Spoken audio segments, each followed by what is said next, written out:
इसके बाद हम लोग प्रश्नावली 5.3 में ही प्रश्न क्रमांक 3 का छठवां प्रश्न करेंगे।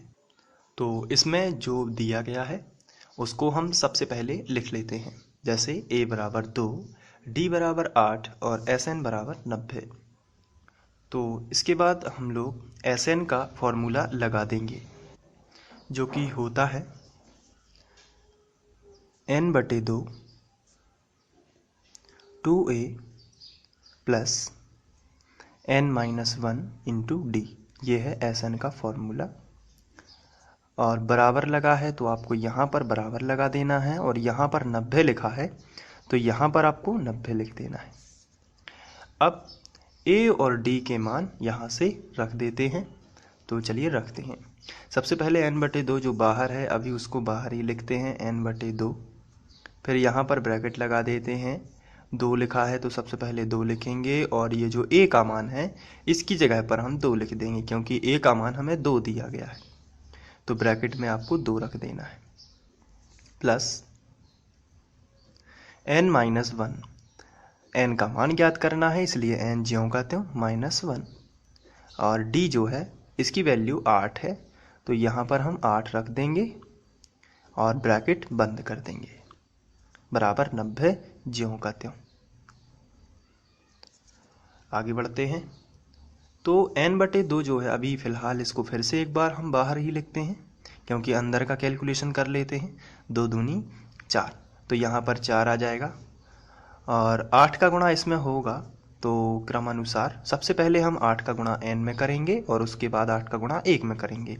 तो आइए सबसे पहले हम 8 का गुणा n में करते हैं। तो प्लस लगा है तो प्लस 8 का गुणा n में किया तो आया 8n माइनस 8 एकम 8, और बराबर में आ जाएगा 90। अब यहाँ पर एक बार फिर से हम इन्हें बाहर ही लिखेंगे, n/2। यहाँ पर -8 है और +4 है, तो 8 में से 4 जाएंगे तो कितना बचा? तो आंसर है 4, लेकिन माइनस का बचागा, और प्लस का कितना है 8n, बराबर 90। इसके बाद ये जो बटे में 2 है, ये बटे वाली संख्या गुणा में पहुंच जाएगी बराबर के इस तरफ। तो यहाँ पर आपको मिलेगा n -4 + 8n बराबर 90 दूनी 180। चलिए गुणा कर देते हैं। तो n का गुणा 4 में होगा तो -4n प्लस 8n का गुणा n में होगा, तो संख्या का गुणा संख्या में होता है, लेकिन यहाँ पर कोई संख्या नहीं है इसलिए 8 ज्यों का त्यों। और n का गुणा n में होगा तो n² बराबर 180। इसको हम सिस्टमेटिक लिख देते हैं, पहले n वर्ग वाला फिर n वाला फिर संख्या, यानी कि हम इसको n वर्ग वाले को पहले लिख देते हैं। पक्षांतर नहीं हो रहा है, ध्यान रखना है, केवल व्यवस्थित हो रहा है। -4n इस तरफ लिख देते हैं और बराबर 180। अब यहाँ पर जो है हम 180 को हम इस तरफ ले आते हैं एक वर्ग समीकरण बनाने के लिए। तो 8n वर्ग -4n -180 बराबर 0।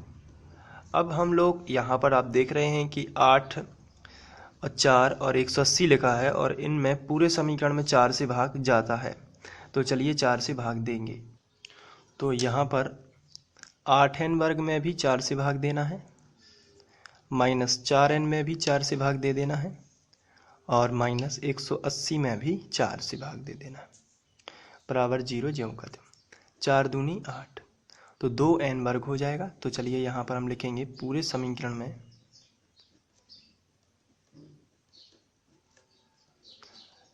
4 से भाग देने पर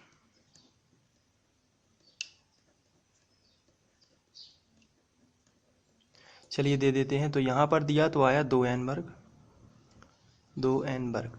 यहाँ पर 4 और 4 कैंसिल तो -n, माइनस लगा है माइनस।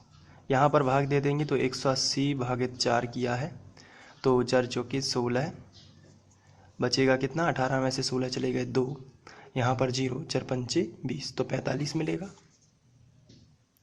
तो यहाँ पर 45 लिखेंगे बराबर 0। अब यहाँ पर हमें एक वर्ग समीकरण मिल चुका है, तो चलिए इसको हम सूत्र विधि से सॉल्व कर देते हैं। तो आप चाहें तो सूत्र विधि से सॉल्व कर सकते हैं या वर्ग विधि से। तो यहाँ पर मैं सूत्र विधि का इस्तेमाल कर रहा हूँ। तो हम लिखेंगे उपरोक्त समीकरण की तुलना, आपको एग्जाम में इसी तरीके से लिखना है, उपरोक्त समीकरण की तुलना ax वर्ग प्लस बी एक्स प्लस सी बराबर 0 से करने पर। तो यहाँ पर हम n लिखेंगे क्योंकि हम लोग n वाला समीकरण लेके चल रहे हैं। चलिए अब हम तुलना कर देते हैं। तो a का मान मिलेगा 2, क्योंकि n वर्ग और n वर्ग कैंसिल हो जाएंगे, तो a की जगह पर कितना लिखा है 2। तो चलिए बिल्कुल ही सिंपल होता है, a बराबर हम लिख लेते हैं 2। अब b बराबर आपको मिलेगा, यहाँ पर n और n कैंसिल हो जाएगा, तो b की जगह पर लिखा है माइनस, और यहाँ पर कुछ भी नहीं है तो 1 माना जाता है। तो b का मान आएगा -1, और इसी तरीके से c का मान आएगा -45। तो ये a b c के मान हो जाएंगे। अब हम सूत्र विधि का सूत्र लगाएंगे, जो कि होता है x बराबर, लेकिन हम यहाँ पर लिखेंगे n बराबर। तो n बराबर आप लिखोगे सूत्र विधि,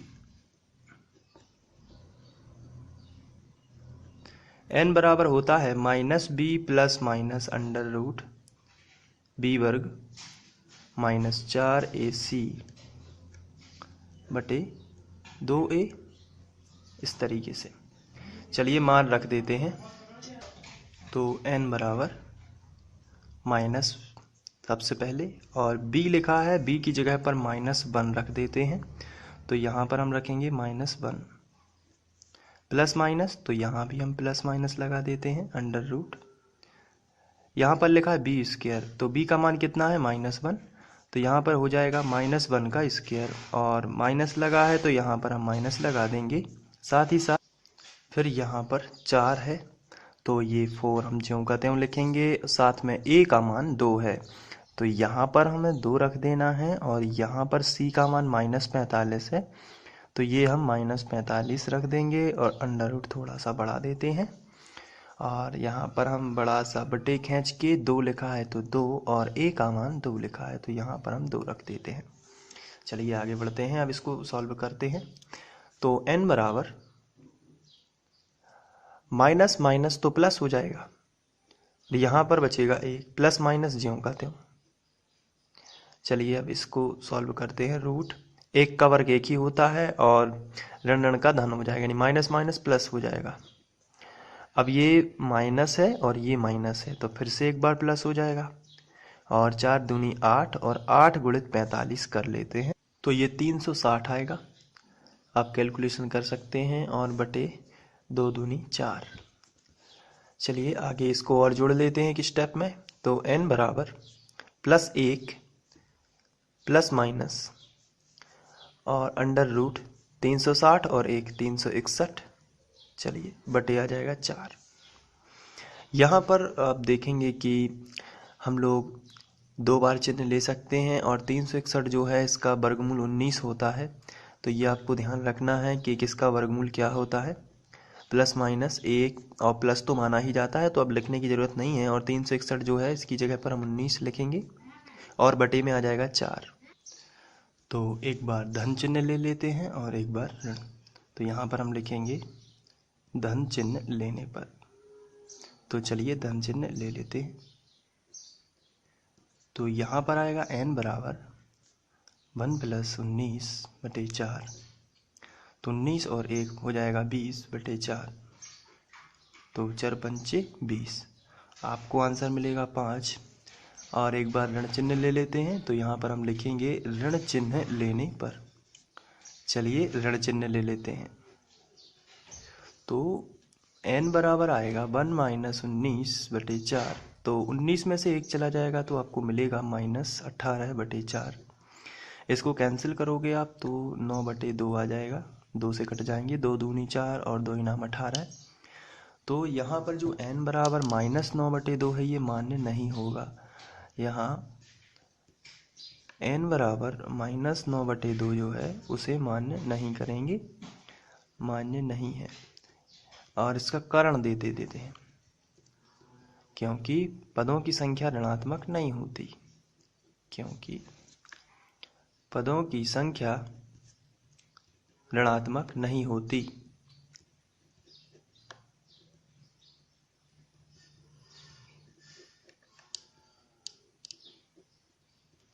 तो फिर हम लिखेंगे ये वाला प्लस का मान्य करेंगे, यानी n बराबर 5 मान्य है। जब n बराबर 5 मान्य है तो ऐसी स्थिति में हमें जो ज्ञात करना है n और an, तो यहाँ पर हमें n तो मिल चुका है लेकिन हमें an ज्ञात करना है। तो an का फॉर्मूला होता है an बराबर a plus n minus 1 into D. तो चलिए अब हम मान रख देते हैं। तो an बराबर मिलेगा, a का मान हमें ज्ञात है जो कि हमें 2 दिया गया है, आप क्वेश्चन में देख सकते हैं, प्लस n का मान हमें ज्ञात हो चुका है जो कि 5 है, 5 माइनस 1, और d का मान अभी हमने दिया गया था जो कि आप फिर से क्वेश्चन में देख सकते हैं, d का मान 8 है। तो an बराबर मिलेगा 2 प्लस 5 में से 1 जाएगा तो मिलेगा 4 और यहाँ पर 8। तो an बराबर आपको मिलेगा 2 प्लस 8 चौके 32, 32 और 2 34। तो इस तरीके से an बराबर फाइनली आपको मिल जाएगा an बराबर 34। तो आप दोनों के मान निकाल सकते हैं और ये क्वेश्चन सॉल्व कर सकते हैं। Thank you.